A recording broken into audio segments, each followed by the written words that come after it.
It's Animal Calls! Does your dog seem like he's on doggy downers? Does your cat act less than catty? Does your horse keep saying, of course, just to agree with you instead of saying what he really wants? If so, you've come to the right place. Animal Calls takes your calls, helps you understand your pets, and helps them thrive. And now, here's our ringmaster of the animal crackers world, UW-certified animal behaviorist, Karpathia Kingsley. Hello. Good afternoon to everybody on this dreary Friday in the Pacific Northwest, unless somehow it's sunny and nice and warm over on the other side. Over here on the Olympic Peninsula, however, it's pretty dark and pretty dreary. But, regardless, welcome to Animal Calls. I am your host, Karpathia Kingsley. I'm taking a break from my own personal zoo in the Pacific Northwest to answer your pet, livestock, and wildlife related behavior questions. I am a certified animal behaviorist out of the University of Washington. Don't be afraid to call, unlike some of our pets. Maybe your pets, maybe some of mine. I don't bite. So if you'd like to join us and call in for some free advice, questions, maybe you even have a story about being chased down or attacked by geese. I always love those. Geese are one of my favorite animals. I wrote papers on geese for UW. And I love people's I was attacked by a goose stories. So you can even call in with those. And our number is 888 298 5569. We also use the call-in line number of 425-373-5527. So don't be afraid to give us a call and ask your questions. Maybe your dog is doing something suspicious. Maybe your cat can't be trusted. Maybe your goldfish is swimming around in circles and you haven't realized it's because they're in a round bowl. All those things are great. Bring it on, and we hope to hear from you. But I'll go ahead and get into this episode. There's some interesting things going on in the world right now, and I'm not afraid to touch those things and get into them. But speaking on the weather and the dreariness out here, when the weather starts to change, our animals start to react to that. And sometimes you want to be ahead of the game here and do things such as securing your outdoor animals' housing, making sure things are well insulated that need to be, understanding your pets, their behavior, and their needs when the weather starts to change like this. In my situation, fungus is among us. It's an issue. And I like to use products such as Blue Coat, which is an antifungal on my horse's hooves, my goat's hooves, even my chicken's butts. Yeah, sometimes because they get fungus problems, and that's a good antifungal medication. I also loaded up on a product called Copper Tox because of the fungus issues that I have out here in my area with hooves, particularly my goats and also my horse, of getting some Copper Tox on their feet ahead of the game to combat some of the issues that we face these times of year. Also, with snow coming in some areas and winter upon us, we want to make sure that our housing for our outdoor animals is safe and secure.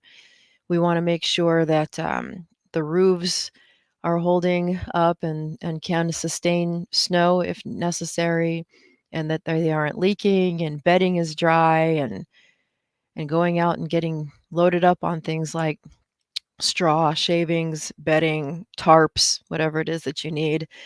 You might want to go out and get those things now and have them on hold in case you need them, instead of having to go out in the elements and trying to find them and get them then when it's possibly too late. So, I'm going to get into some things like that. There was something really funny that somebody had said to me that was trying to advise me on housing for animals and whatnot. And so I was building a structure for my goats to keep them out of the weather. And I had a friend stop by that was a well-meaning friend, and we all have a few of those, don't we, that are well-meaning friends that will come by and take a look around, and in their infinite wisdom, they like to point out something that they think maybe you've never thought about. And in this case, when I was talking about the housing for my goats, this friend of mine looked over and spotted my greenhouse and said, "Well, what are you growing in the greenhouse?" To which I answered, "Nothing. Nothing really grows out here, even in a greenhouse. There's not enough sunlight. And even if I had a heat lamp on in there all the time, nothing seems to grow. It's just slugs and mold and mildew. Not, that grows real well here." Um, so this well meaning friend then suggested, "Well, if you're not using the greenhouse for anything, why don't you use that for your goats, for goat housing?" To which I laughed. I had to, at the thought of keeping goats in a greenhouse. This is one of those things where we like to think ahead, right? I call it measuring trajectories. And it's something that I do to a fault. When I was little, I was taught how to play chess, and I like to think things out ahead and strategize things. And often people will mistake that for you making up excuses because you've already thought it out and you can think very quickly. Well, when you learn to play chess when you were 5 years old, and when you grew up on a farm and you've always had animals, you see the importance of having to think ahead and measure out trajectories. And some of us can think very quickly on our feet this way, and others seem to not. And I've noticed lately, because I'm a behaviorist and I'm watching you too, I also will study human behavior, which to me makes far less sense than animal behavior. And what I see is people getting upset with you sometimes when you seem to have already thought out the possibilities of what could happen when somebody makes such a suggestion. And then they think you're just making excuses because maybe because you thought about it too quickly, in their opinion, and they can't seem to understand that you've already thought about this. So, what would we see possibly going wrong with keeping goats in a greenhouse? I want to turn that into a new phrase. When somebody has like a really stupid idea and they think that it's brilliant, I'm going to say that's like keeping goats in a greenhouse. You know, my family, they were all Hungarian, and my mom used to like to say funny things like, that's like putting the goat in charge of the cabbage. You know, kind of like meaning you haven't really thought this out and you're not being really smart. So, yeah, all my goats have horns. So, even if a goat didn't have horns, they like to bang their head on things, don't they? That's kind of their behavior. It's fun to them. It's a part of what they do. It's part of who they are. They bang their heads on things. So I can't imagine how quickly that would go down in shards to put a goat in a greenhouse.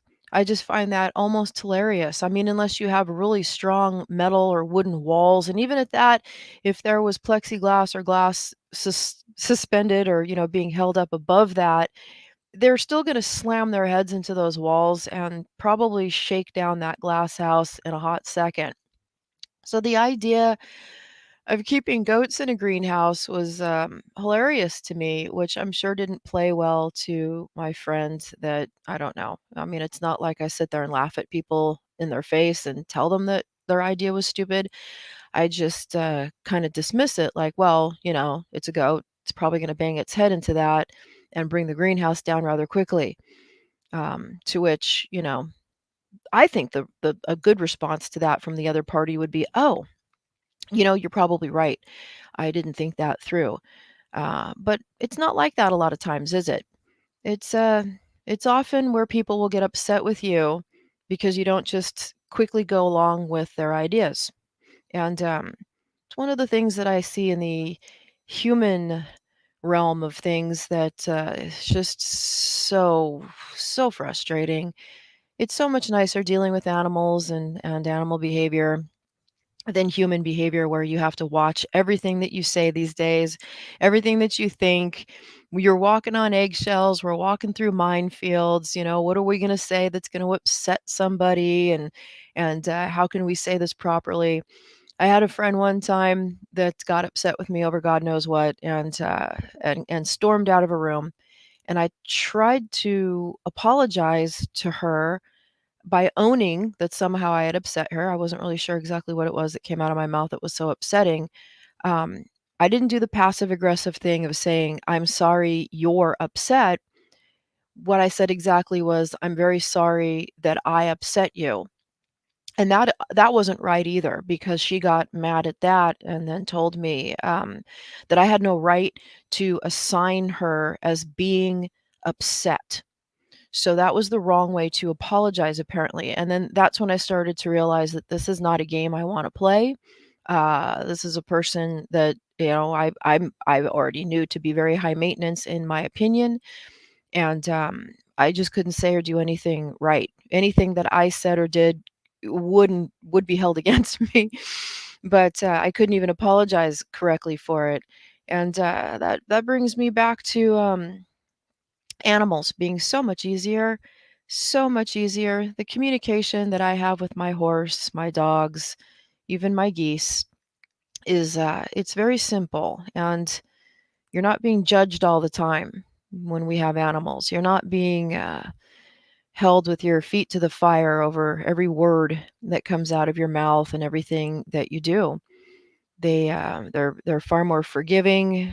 They don't tend to really hold a grudge, unless maybe you're an elephant. I've heard of elephants holding grudges. They say that they never forget. That seems to be like a lot of people these days, doesn't it? They never forget. And maybe they're going to come back to get you later and gore you. Or something that elephants like to do is crush you with their forehead. Elephants will get down on their front knees, because they have front knees that they can get down on, and crush you with their foreheads. That's something I just kind of like discussing, is predation techniques of animals. And I'm going to get into that in a little bit here too, in regards to alligators and maybe Brian Laundrie, because I'm going to go there. I'm all about going there. So, again, our call in numbers, because I was reminded to shout these out like every 15 minutes at least, maybe more, maybe every minute, I should say it. Our numbers to call in, the 800 or 888 line, is 888 298 KKNW or 5569. And the other number is 425 373 5527. Again, that one is 425 373 5527. Don't be afraid to call and ask away any kind of questions, or share some kind of a story that you have about an animal, something super cool that your dog can do that nobody else's dog can do, or something that you trained a cat to do. That would be really, really, really fun and spectacular. Would be what somebody can do training cats. I saw that one time on an episode of Pet Star, which was a show on Animal Planet that I used to really like to watch back when I used to watch television, which I haven't done in a long time. But there was a guy, I believe he was from Russia. I want to say he was a trainer from Russia that had this whole show going on with cats. And he had them doing all kinds of various tricks, and super impressive, right? I always think that it's super, super impressive to watch someone successfully be able to train a cat. So I would love any stories that you have, or if somebody even wants to email me or hit me up on some kind of form of social media or something out there with videos of people training cats, that would be something I would really, really like to see. Some of the more interesting methods of training, one that I saw that I thought was super interesting with horses, was called on target training. And I remember watching a whole video in regards to on target training, where basically it was, I believe, started by trainers from SeaWorld or some other aquatic park that were using this method, or this is rather, I think, the method that is used training dolphins and orcas, where they complete a task by bouncing up out of the water and touching their nose to something that looks like a great big giant Q-tip. That really makes me want to make some kind of a comment about a COVID test, but maybe I shouldn't say things about COVID tests. I don't know what we're allowed to talk about anymore in this new world.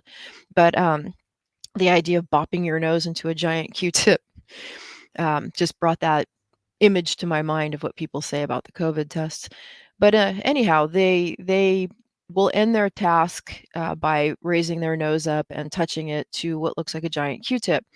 And so I saw this being used with horses, and I thought it was hilarious to watch, really, that the horses knew to complete their task by going to the giant Q-tip and bopping their nose to it or touching their nose to it.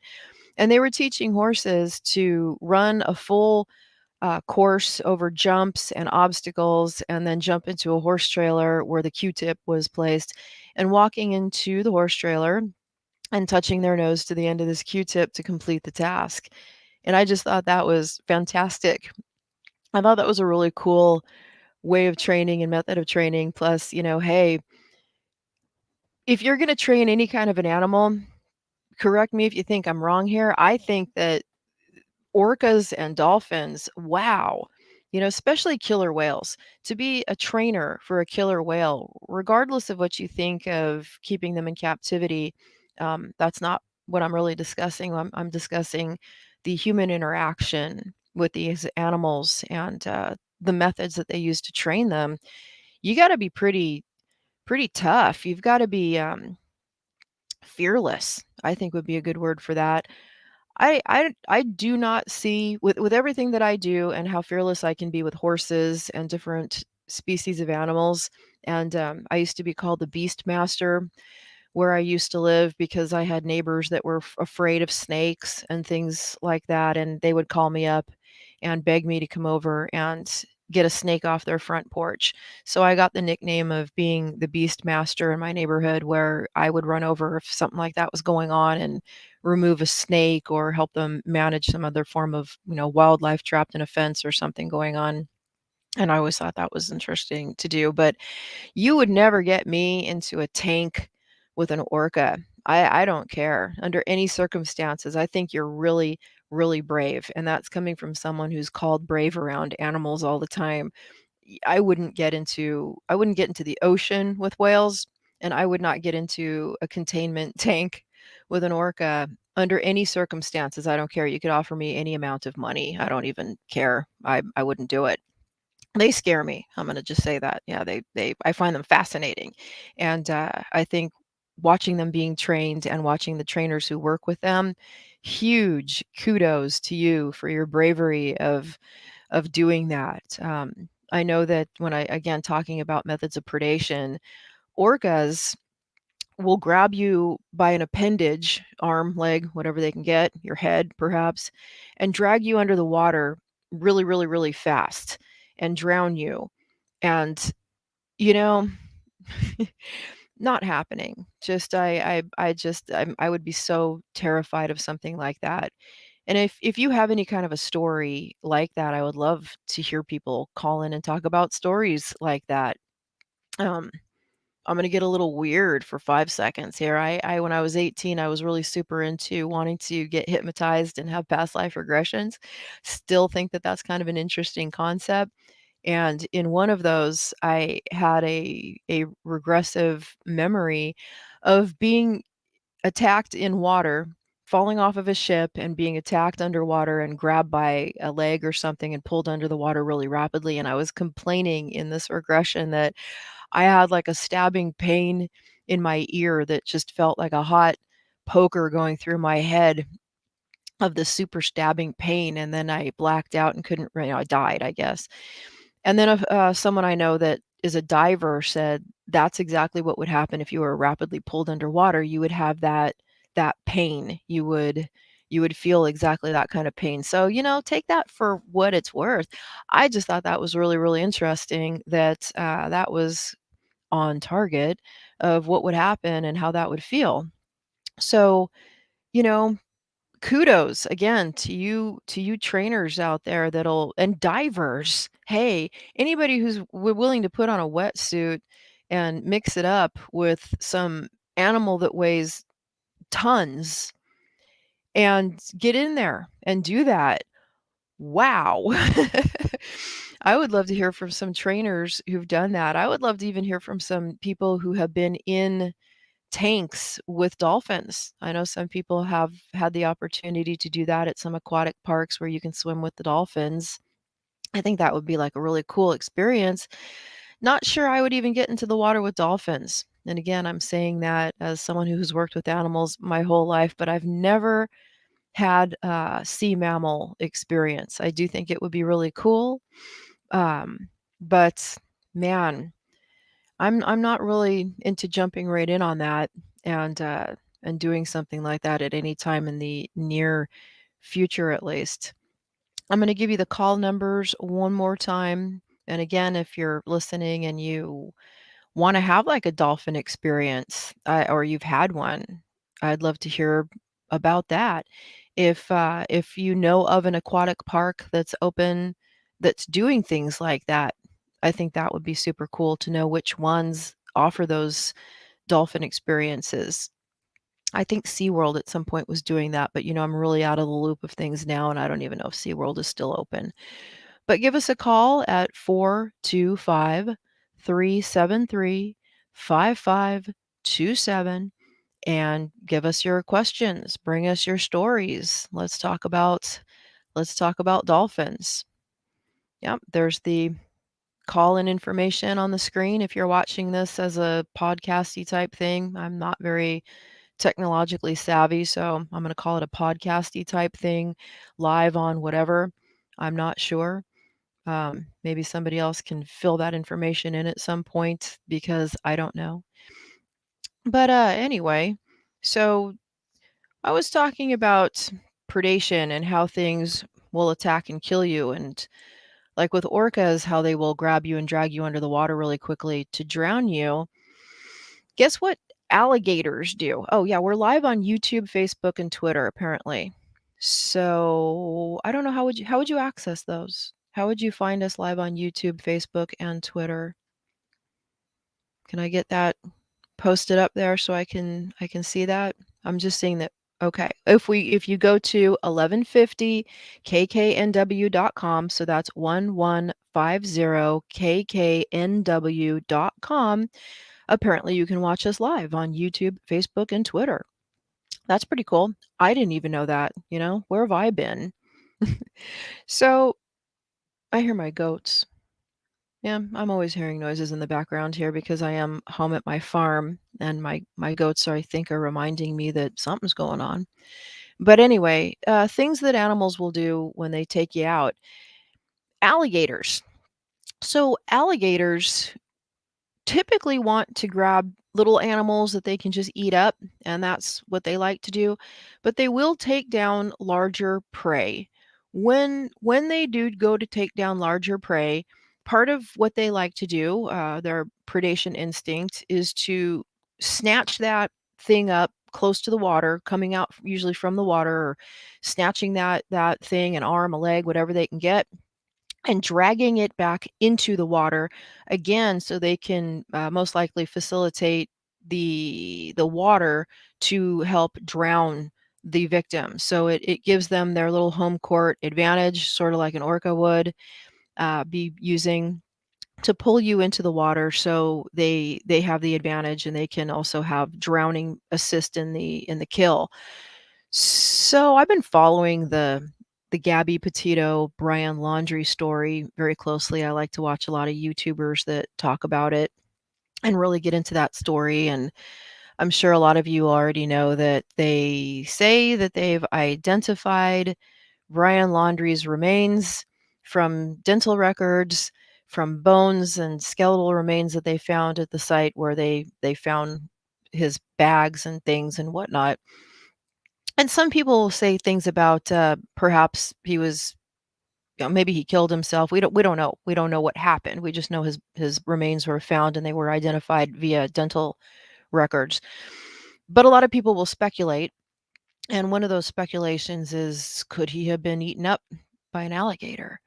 So I started giving that some thought as a behaviorist. And what I was hearing from the story, it was in an area that they said was underwater. That then I guess maybe it ebbs and flows. The tide comes in and out of that area, or the swamps, however that would happen, that it was filled with water and then it wasn't filled with water. That I don't understand. But if that made it to where crocodiles, alligators could be in that, and they say they are in that area, could have been in the water at that time, and if his body had been in water, it's possible that he could have been snatched up by an alligator and dragged into the water, because that's what an alligator would most likely do with a human, would be to grab them and pull them into the water, where they would then use drowning and snapping and crushing of bones and whatnot. This is great lunchtime talk, isn't it? And kill the prey that they just pulled into the water with them. So that would make sense with his remains being found in an area where there was water and then there wasn't. If there was an alligator there that got him and pulled him into the water. And so one thing that it makes me think of, though, you would have the scattering of bones and remains, because an alligator isn't going to just sit there nice in the water and chew up its meal. They're going to thrash, they're going to snap and break things into pieces and shake things around and drag them about. And when I think about that, one of the things I know that they'll also do often is, I'm going to get a little gross here, but you know what? When you're dealing with animals, sometimes things get messy.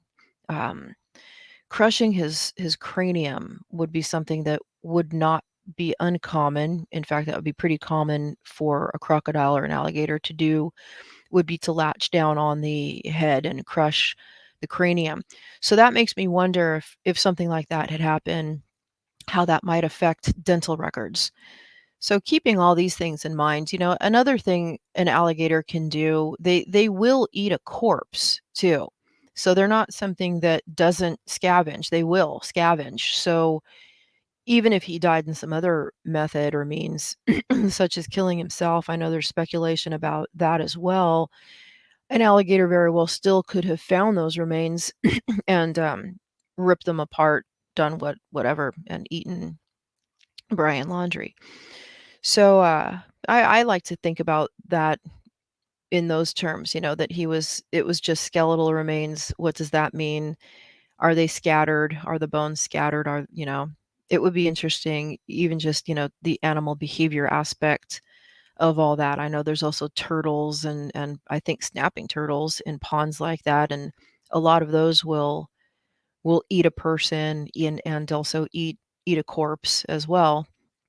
So it's not surprising in an area like swamps that a person would be picked down to the bone and there wouldn't be much left in an environment like that, regardless of how he died or whether he killed himself or was eaten by an animal. Even your remains would be gobbled up by any number of things, to where all that would be left would be that.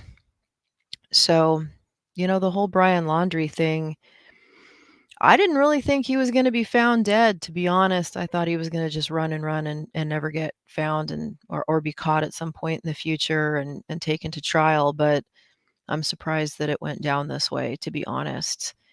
I didn't believe he was really out in a swamp, but being that he was, I could see his demise coming the way that it did. And, again, any number of things that would be out there that would kill or eat a person.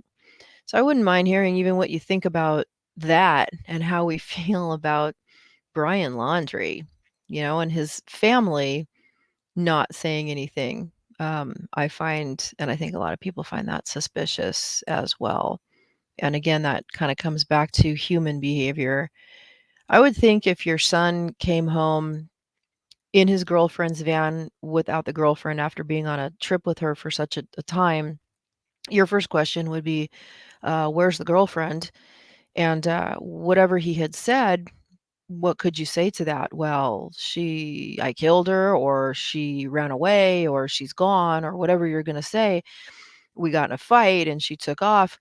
I can't imagine any scenario where the parents wouldn't think to call her mom and dad and say, "Is she at your house? Have you seen her? Has she called you? What's going on?" Um, I find that really, really, really suspicious. I mean, what could you have even said? Maybe you got in a fight and she went home to her parents' house. So you're thinking, well, she's safe, she's okay. Well, but why do you have her car? I would find that really odd. You have your own car here. Well, how did she get home and why do you have her car? If she's at her parents' house, wouldn't she need her vehicle? So it makes me wonder if he possibly confessed anything um, to her to his parents, and I who knows what's going on. But we have a call from Bruce in Seattle wondering about taking care of farm animals as people therapy. Ooh, I like that. Let's hook up Bruce. Let's talk. Oh, hi. Yes, I had a question about it because I read an article a few years back about in Los Angeles, in the outskirts of Los Angeles, they use large farm animals to take care of, or for even gang members that had a lot of stress and things and corrupt, or they had a rough life. And that one gang member took care of, each one had a horse, for instance, and how that personality, how they changed when they took care of the horse, this one guy in particular, and how he started crying because his horse was sick one time. But I was wondering how feasible that would be to have a place like that, and if they do still do that, because I don't hear anything about that. Yeah, we're not hearing a whole lot about therapy farms and using animals for therapy in that capacity, like in a farm setting, so much anymore. I don't know if it's a COVID thing that's kind of slowed things like that down. I'm not sure. I've heard a lot of positive things about that, and in fact, a counselor at one point was suggesting that to me that they would want to work together with me to facilitate something like that because I have a farm and I have a lot of animals that I think would make great therapy animals because they are very mild tempered and have really good behavior. I've used my farm in the past for field trips for kids from a daycare, and that went really, really well. I think that one of the things that you really would look into with that is liability. You would probably wanna look into the insurance, aspect of that. I had people sign waivers coming onto my property. Um, Different Mm-hmm. states have different rules and regulations. Like in California, and I don't know if in Washington it's the same. If you're 18 or under or under 18, it's the law that you have to wear a helmet to get on a horse. So, when I would put kids onto my pony and lead them around, I would make sure that they had a helmet on and they had a release of liability from their parents and things like that. But I think it's very effective, amazingly effective in all forms. There was a therapy ranch in Norco, California that worked with, I believe, autistic kids and, I don't know if they were doing at-risk youth, but I know they were working with people and children with autism and different, physical disabilities with equine therapy, and it's tremendous. Mm-hmm. It's fantastic. I mean, we need more places like that. We need more places where people can go and connect with animals. Do you have a farm already? Do you work with livestock? No, I don't, but I was on a farm. And when I was in eighth grade, and all of the kids that were there, it was kind of like a school. And I remember how taking care of the animals was very therapeutic. I mean, we even got up really early in the morning because all the animals are, they're hungry and they got to be fed. And it's dependent upon us to do, the goats and the sheep and the horses and all that. So it taught us a lot about doing things for another life. A horse, for instance, is really dependent upon us and me, and they get to be our friends and all that kind of thing. So Well, I was thinking a lot of people would benefit by something like that. Oh, absolutely. Farm animals really teach you a lot about unconditional love and responsibility. I get a lot of grief for that. I like to joke that I'm pretty much I'm single, I'm undateable because I have a farm. I have a lot of responsibility, and most people they see that as a burden, and they don't understand the level of responsibility. I get a lot of people that'll say, why don't you get away for the day, come visit me, fly on a plane here or there, let's go places and do things. And when you say, I can't do that, it Mm. it puts the Yeah. kibosh.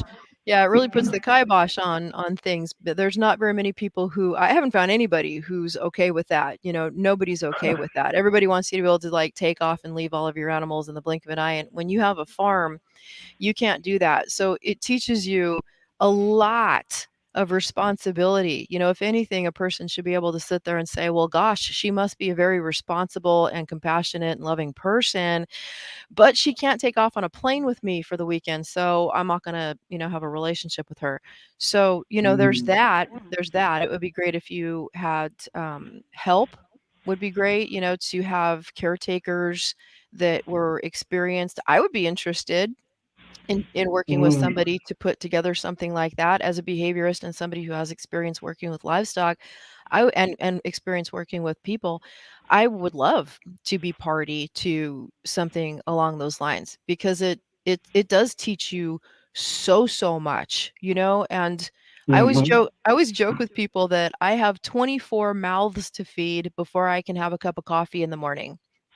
So Yeah, and yeah, I'll sit that's there. good. People will ask me, how many animals do you have and what animals do you have? And I'll sit there and name off, all the animals that I have, and then I'll jokingly say, and if I forgot anybody, they didn't get fed today. Yeah, that's good. So, Yeah, we it's know all our names. I still remember the names of the goats and stuff. There, what were their names? oh, there was Squash, Jessamina, Babushka, Babushka. Zucchini. Yeah, the little Babushka. Oh my And gosh, I love that. Jessamina, Button Willow, and let's see, Squash, Zucchini, Jessamina. Yeah, I forget. There were about 5 goats, or maybe up to 7. Like you say, if I forgot one, it didn't get fed. But they would have babies, and then we had baby goats that we would sell and stuff like that. But Was it, you could even use the baby goats for goat yoga. Have you heard of goat yoga? no, Oh my gosh, that's, they take these baby goats and they put them in a room with people who are doing yoga on mats and let the baby goats jump all over their backs. I guess this is some form of like yoga therapy. If you got to look up goat yoga. ah, they're Everybody funny. They needs to look love up it. goat yoga. Hmm? They used to climb all over us, those baby goats. So if we sat down, they did. They'll And jump right up on your lap. yep, they will. They're funny. They are so hilarious. But You know, I had a pair of pants that I threw on yesterday to run out to do something, and it was a pair of pants that I had thrown over whatever, and then I looked down at the pants when I got outside. I'm like, "Oh my gosh." I was apologizing to somebody and saying, "I forgot that these were a pair of pants that I had last thrown on last minute because I had gone out to play with my baby goats and they were jumping all over my lap." So I had dirty goat prints all over my pants. So, this is your life when you live on a farm. You're always apologizing. People are going to look at me and think that I'm a domestic abuse victim because I always have bruises on my arms and sometimes on my face. And then I always have to sit there and tell them I have 4 goats, and they all have horns. And you're gonna get it.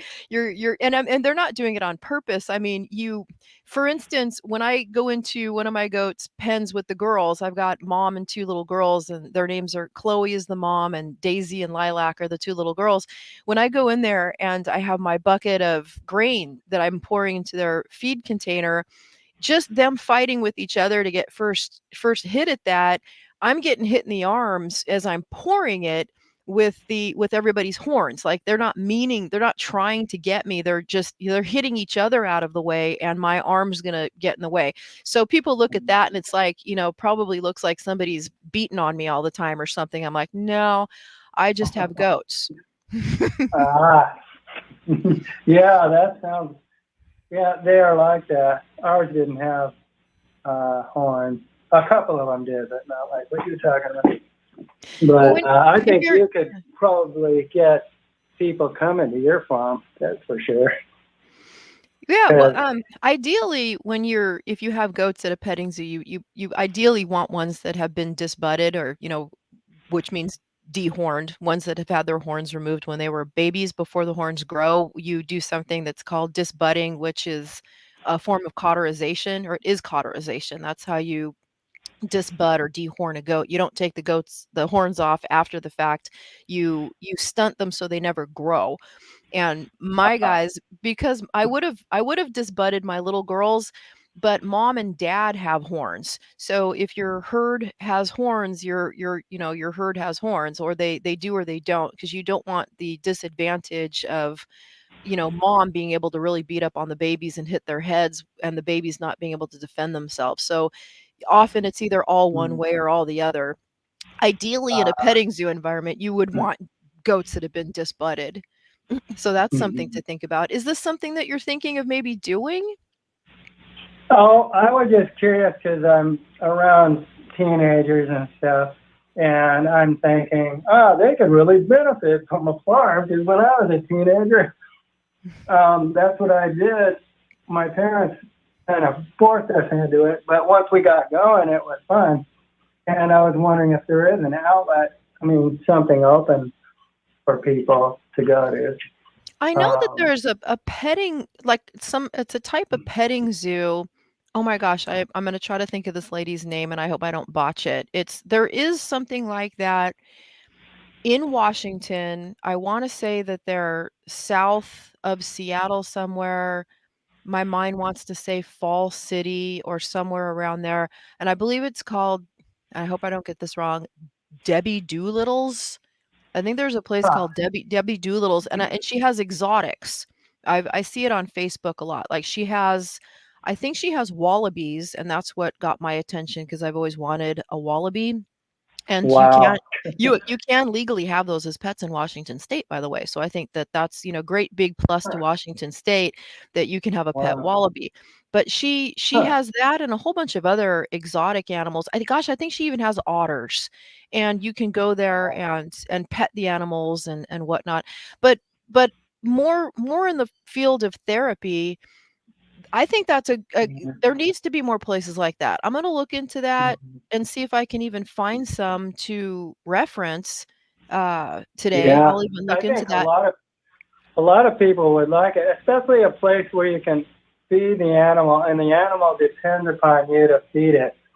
That's what they were saying, that because everybody's, in the case of these gang members, everybody's telling them what to do and controlling their lives. But in the farm, that wasn't the case. It was the gang member was actually the benefactor to that horse, So the horse is just all dependent upon it. So anyway, that kind of farm would be really nice. Well, it teaches responsibility, and I see that almost more like what you're talking about would be like a camp, like a camp for at-risk youth or kids that are or criminals, people that are in some kind of a center to be able to get out and have some kind of rehabilitative therapy where you have this animal that is depending on you, and it kind of cuts things back to the basics. You're not being micromanaged and told by another person what to do all day long with the threat of something bad happening to you. You're having to take yourself outside of yourself and think about the well-being of another living being. And I think that really, really affects a person mentally, spiritually, emotionally, physically, to do something like that. I think working with animals is amazing therapy. again, working with horses and having that person assigned to, like you say, the care of that particular animal, that's fantastic. We need more things Uh, like that. I fully support something like that, and if somebody wanted to do something along those lines, I'd be on board 100% to get involved in a project like that. I would love to see that. It does really change a kid, and again, criminals and whatnot. You're hmm not you're Yeah. not being Well, judged by the animals. no, but you are in. The animal is very dependent upon me if I'm taking care of that animal, and that's a different feeling than they've had. A lot of people have. But one thing I was thinking too is at our farm we had counselors, which did like you're talking about. You can't get away because you have no coverage for your animal. Well, the teacher that was running the farm, he would get people that, well, they weren't exactly homeless, but they were people that had no, they're in transition in their life. But anyway, they learned thoroughly all the parts of the farm so that we, all of the kids and the teachers, could go away for a few days and then come back. And they would do all the coverage. So I was thinking too that that's kind of a neat thing because you know how there's a homeless problem right now. Too, a lot you can get people from there as being counselors, and then they would even teach others how to take care of animals. The whole thing is pretty neat, therapeutic, kind of thing. Well, it's getting back to basics, and to teach gardening and such too. But the connection Mm-hmm. that we have with animals is it's intense. I mean, it's bringing you right back to these basics of this animal isn't judging you. They can just love you unconditionally. And I think that it really changes a person to be around animals like that, particularly dogs and horses. We have such a long history as humans working with dogs and horses that there's a real strong symbiotic relationship that we have with those two particular species because of the time that we've spent um, domesticating them and in their presence and working together with them, that it's very grounding. And I think a lot of people who are at risk, they have problems really getting back to this core basic feeling of being grounded in this world. And animals just bring that to you. They absolutely make you feel in the moment. And again, when you have the sense of responsibility to this innocent soul that's dependent upon you, it makes you stop and think about something other than yourself for a moment. hmm Yeah, it's so beneficial. It's like walking into the woods. It'll change the mindset. Animals have a different way of doing it, but it's the same idea where you really are grounded. And it's very relaxing. I mean, the anxiety just kind of run away or go away from me when I'm around a barnyard full of animals that need to be fed. How much of Or our whatever. anxiety, how much of our anxiety is brought upon by other people? Becoming maybe that's Yeah, part of yeah. of our problems with, even having anxiety. You're getting away from people and you're around animals, and it reminds you, this is what it's like to be alive. This is, Mm. they're warm and they're loving and they're not causing you stress and anxiety like people tend to do. So even just stepping away from people for a bit, and I go out and just hug my horse and pet him and lay my head against him, and just the smell of wet horsehair and all that, it's just very, very grounding. And then you get Uh, around people for 5 minutes and you're like, oh my gosh, what are they up to, what do they want from me? You feel like you're in the mm. presence of predators. Indeed, Or there's is that predators out there. or is that just me? Is that just me? Oh yeah, it can be a lot of things, I guess, but I do know that there's a constant kind of thought process that goes on when you're around our society. It's always been like that, and it's accelerating all the time. So I find that I really like getting rid of those toxins by going out in the woods or being around like what you're talking about, a farm. Um, yeah, so, and a lot of people have no idea how to get out of this kind of mental, like you're talking about, this um, kind of a society that's pushing and shoving and doing its thing, as it grows. But stepping out of that is really, and especially for younger kids too, in addition to anybody that needs it, I think they need it so they can, how our society is very electronic right now. Mm-hmm. But if you step away from it in the farm, you don't need to always be on your electronic device all the time. And Well, and yeah, you'll it's feel at ease real. taking care of that horse. Hey, here's an apple, and give it to that horse. It's It's real, tangible, three-dimensional things. And it's mhm, contact, like you mentioned with being in such a digital electronic world, people are lacking contact. We're mhm, afraid to touch each other now. We have that. We have to mhm, not be near or touch each other. And then mhm, there's all these demands that people are putting on you, and now you don't even have physical contact. Everything is virtual, everything is distancing. You get around animals and that all melts away. You have mhm, something real. It's real, it's physical, it's tangible, they're warm, they're loving, and you're not afraid to have that physical contact with them. And and especially horses and goats too. My goats love to cuddle. I mean, like you say, baby goats, they just want to jump right into your lap. And to have that, especially in these times where we are discouraged from even touching each other. It's mhm. what are we going to end up like as a society if this continues? Yeah, yeah. I kind of see everything go through cycles, and we problem solve, and all problems are solvable eventually. They may take a while and a lot of pain and suffering, but eventually, most problems, I can't think of any that doesn't get solved. But even with, say that the society was 3 years ago, even with that, we were cruising along, and people were so anxiety prone back then, even when they could touch and give a hug to each other. But they still were in need of a horse or a cow or somebody, a large farm animal or a dog like you're talking about. Our dog would keep the raccoons out of the chicken pen.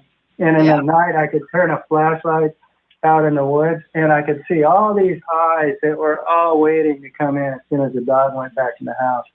Ugh. But all that kind of experience takes us we can step out of our society needs and pushing and shoving, be it success and all that sort of thing.